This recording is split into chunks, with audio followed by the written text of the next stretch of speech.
Brought to you by cedv, the Coalition to End Domestic Violence. Our current domestic violence system is dangerous to families. Take Jill and John. Both came home from work exhausted and irritable. A rare argument heated up. They were both at their breaking point, and Jill pushed John. John pushed her back with more force, and Jill went sailing and bumped her head. She was dazed and didn't really know what to do. She called the police. The police came and arrested her husband. Jill said she didn't want him arrested. It was an unusual situation. It didn't matter. The police took him away.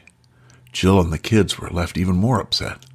Jill protested at the police station, but was told that her protest made no difference. This was a mandatory arrest. The law was that he was arrested and she could do nothing about it. She wanted the charges dropped and told them she would not testify. They told her she could be charged and arrested if she didn't testify. This sort of argument that turns to mutual aggression is not uncommon.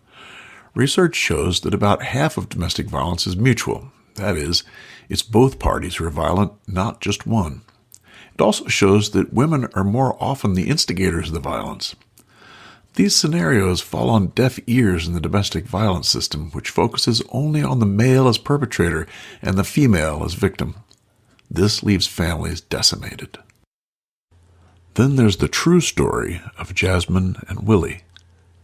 They'd had several heated arguments, but neither had suffered any physical abuse. When Jasmine began to think about striking her husband with an object, she realized that she needed to get psychological help. So she went to her local shelter to seek counseling.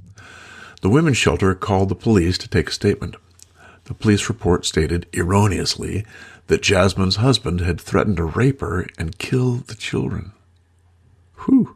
On the basis of that faulty report, Willie was arrested and bail was set at $350,000.